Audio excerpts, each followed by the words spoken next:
Сәлем достар, каналға қош келдіңіздер. Бүгін қартаюға қарсы жасартатын крем маск жасаймыз. Ол үшін бізге күріш керек. Ыдысқа 2 ас қасық күріш саламыз. Күрішке су құйып, жақсылап жуып аламыз.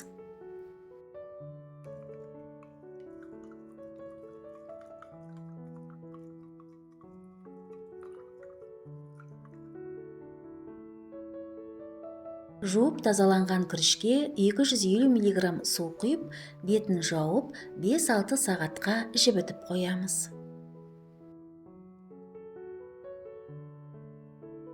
Дайын болған күріш тұнбасын блендер ыдысына салып, езіп ұнтақтап аламыз.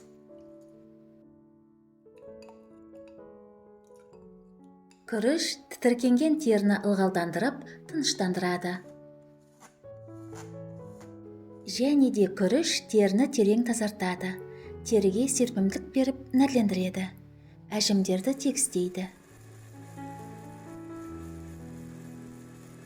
Достар, менің видеомды қай елден, қай қаладан көріп жатқандарыңызды комментке жаза кетіңіздер.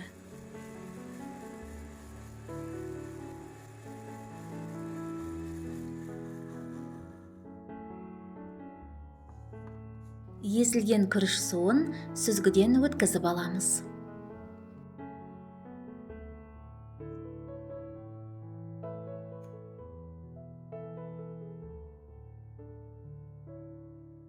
Бізге жүгері крахмалы керек.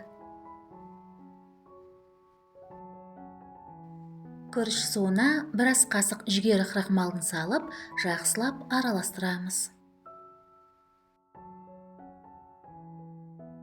Күріш крахмалы теріні жарқыратып, тері тесіктерін тазартады. Қоспаны ыдысқа құямыз. Баяу отқа қойып, кремді қоспа болғанша үздіксіз араластыра отырып, қыздырамыз.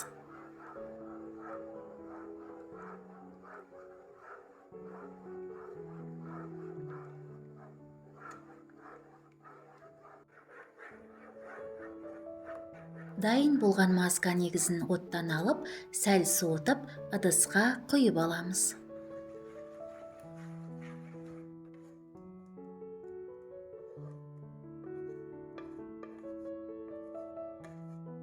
Глицерин теріні ылғалдандырады және ылғалдың жоғалуын болдырмайды.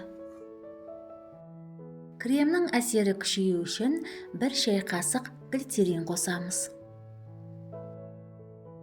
5 тамшы С витамині және 5 тамшы анис майынан қосып, барлық ингредиенттерді жақсылап араластырамыз. С дәрумені теріні қатайтып жасартады және коллаген өндірісін ынталандырады. Анис майы әжімдердің пайда болуының алдын алады.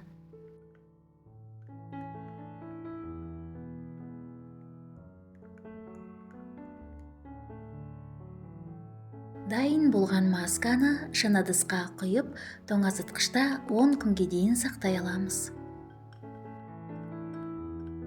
Бұл кремді масканы аптасына 3-4 рет қолыңызға, бетіңізге, мойныңызға және декольте терісіне жағып 30 минутқа қалдырасыз. Содан кейін қалған масканы жылы сумен жуасыз. Маска кремді қолданар алдында білегіңізге жағып 10 минутқа сынап көріңіз. Бұл крем теріні ағартып, жұмсартып, әжімдерді тегістейді. Сізге денсаулық, жастық және сұлулық тілеймін. Келесі кездескенше.